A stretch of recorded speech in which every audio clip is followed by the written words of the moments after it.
pengertian dan konsep pakan ikan. Konsep pakan ikan itu berdasarkan tingkat kebutuhan pakan ikan buatan terbagi 3, yaitu pakan utama, pakan tambahan, pakan suplemen.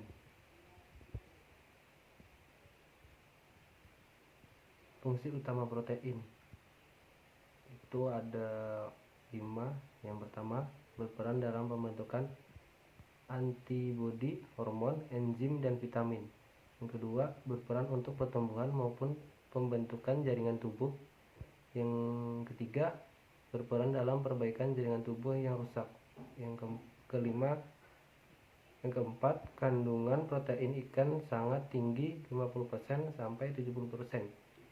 Yang kelima, protein hewani lebih mudah dicerna daripada protein nabati. Pengertian lemak. Lemak adalah sekelompok besar molekul-molekul alam yang terdiri atas unsur-unsur karbon, hidrogen, dan oksigen, meliputi asam lemak, malam, setrol, vitamin-vitamin yang berlarut dalam lemak.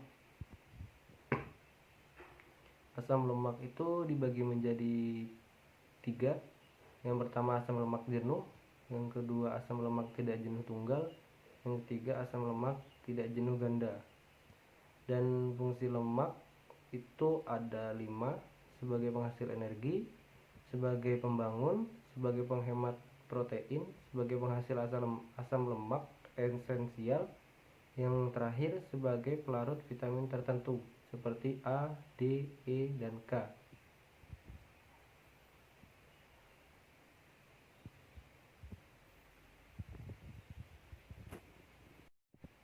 Materi kedua, tipe pakan dan penggunaannya. Pendahuluan. Pakan buatan atau artificial food, yaitu pakan yang sengaja disediakan dan dibuat untuk ikan yang dibudidayakan. Yang kedua, protein, lemak, karbohidrat, vitamin, dan mineral. Protein untuk pertumbuhan dan mengganti sel-sel yang rusak. Lemak dan karbohidrat sumber energi. Vitamin dan mineral membantu metabolisme, mengatur proses fisiologis, membentuk enzim, serta menunjang kesehatan ikan. Pakan basah mudah dicerna, tidak tahan disimpan lama, dibuat untuk sekali konsumsi. Jika berlebihan dapat disimpan di lemari es. Sangat jarang dan sulit ditemukan. Lebih banyak dibuat sendiri oleh peternakan ikan. Kunci utama dalam membuat ramuan pakan basah yang baik itu ada 4, yaitu ramuan sudah direkomendasikan oleh yang berwenang untuk spesies dan ukuran atau umur ikan tertentu. Yang kedua, jangan membuat perubahan besar dalam jumlah atau tipe bahan baku yang digunakan. Hindari menggunakan bahan berupa ikan rucah atau tepung ikan.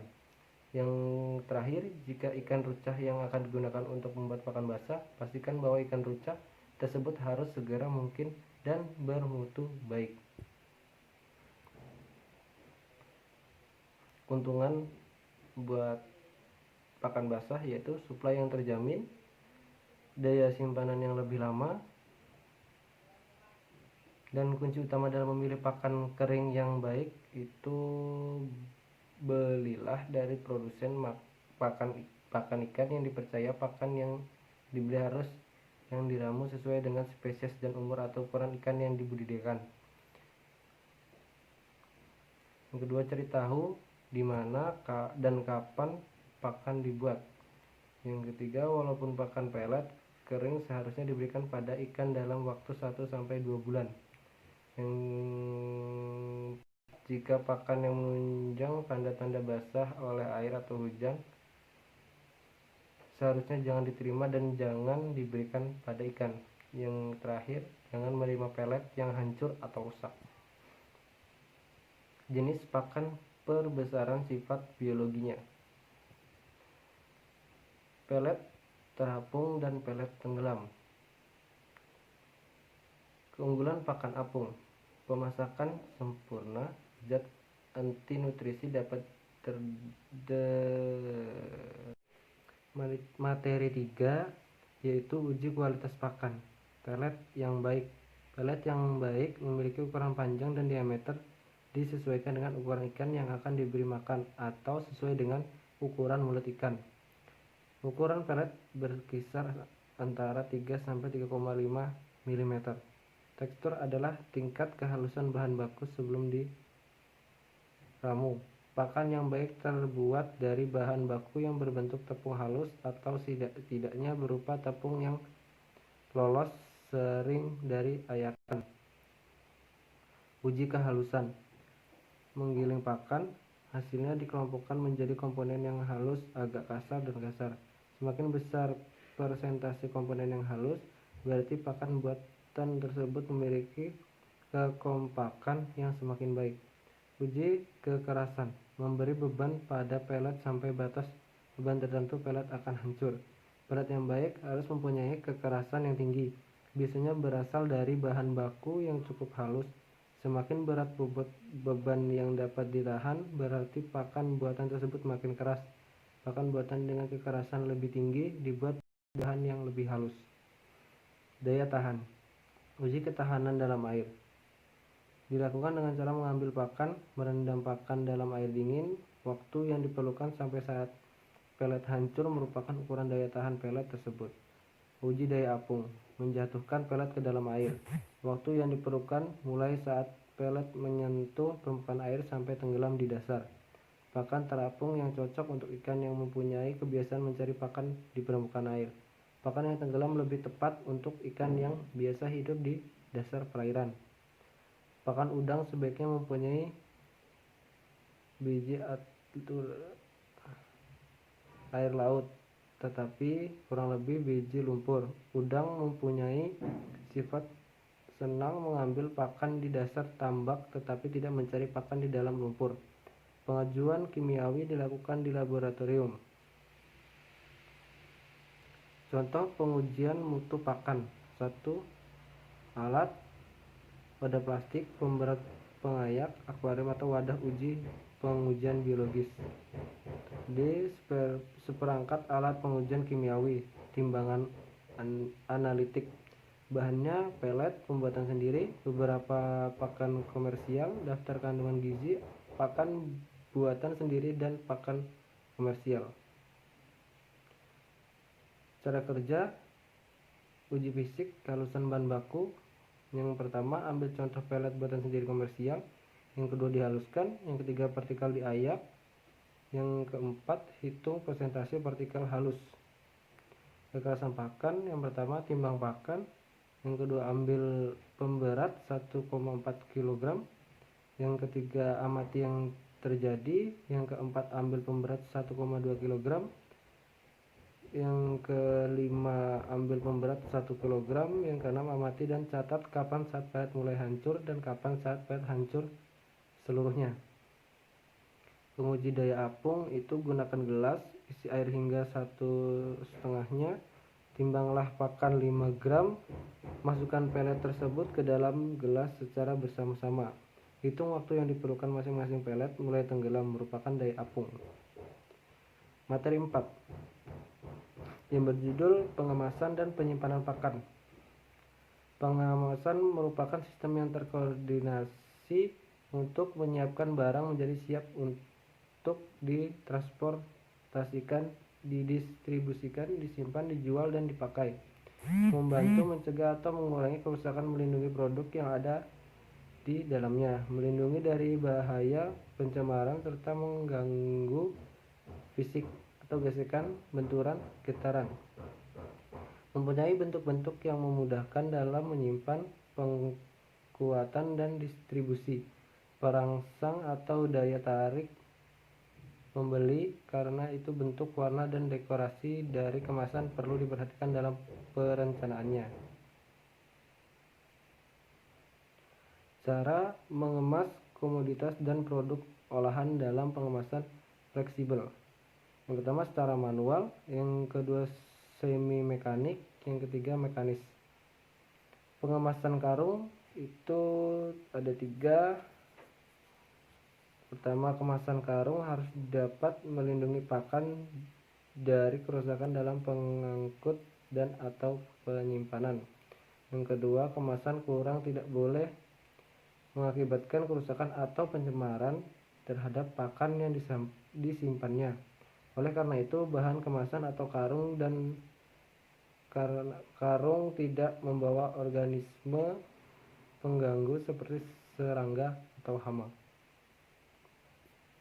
Dampak yang ditimbulkan serangan jamur pada pakan antara lain: yang pertama, produk racun cetosin oleh jamur, timbulnya panas, naiknya kelembaban, munculnya jamur kelompok Aspergillus sp.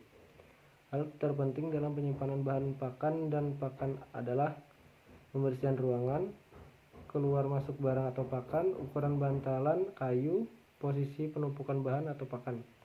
Tata cara penyimpanan yang baik.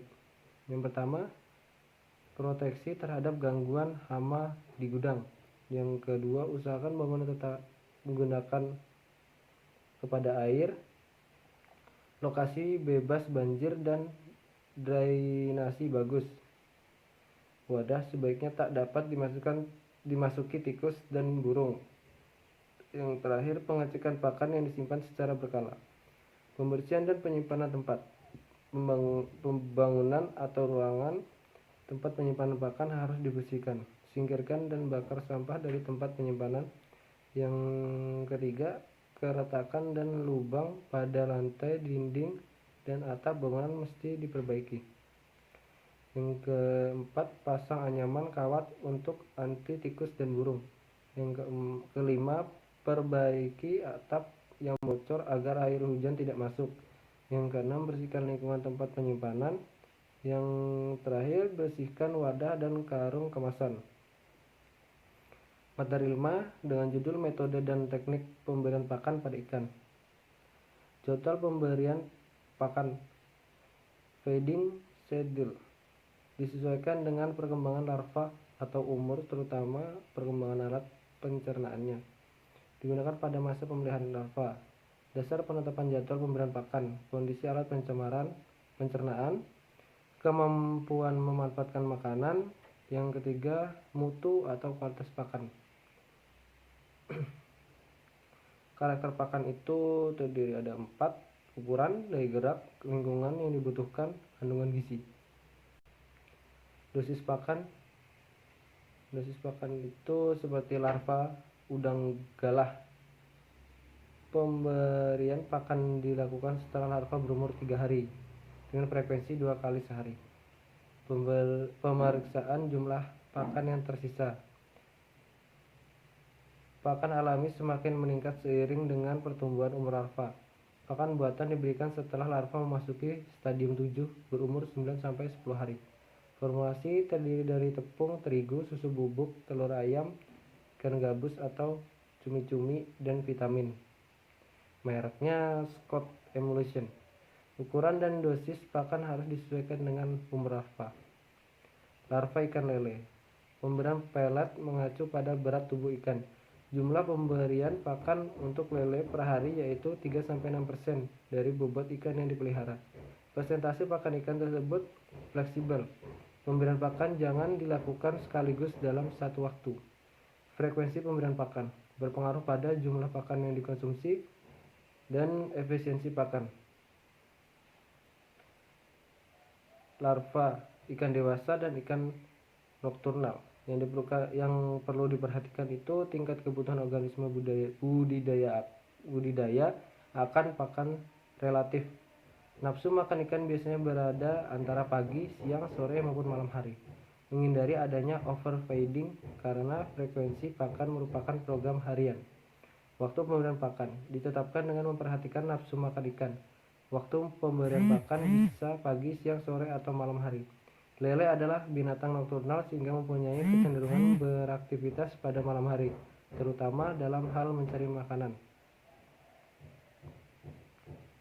Teknik pemberian pakan. Yang pertama, pakan apung. Kita semprot sedikit air ke dalam pakan. Yang kedua, kita tebar pakan secara merata di media ikan lele sedikit demi sedikit hingga kita dapat mengetahui seberapa cepat lele menghabiskan pakan tersebut. Yang ketiga, kita tebar terus pelet hingga ikan lele kenyang. Kita hentikan pemberian pakan jika ikan terlihat melambat dan terlihat kenyang. Pakan tenggelam. Pakan tidak perlu kita basahi. Yang kedua, kita sebarkan pakan di satu titik hingga ikan kenyang dan kita hentikan saat ikan terlihat lambat saat makan. Larangan dalam pemberian pakan itu ada 3. Jangan terlalu banyak memberi pakan. Yang kedua, pakan yang tersisa akan menyatu dengan air menjadi amoniak dan dapat meracuni ikan. Yang ketiga, jangan mengobok-ngobok kolam saat ikan makan atau sesaat setelah ikan menghabiskan makanannya.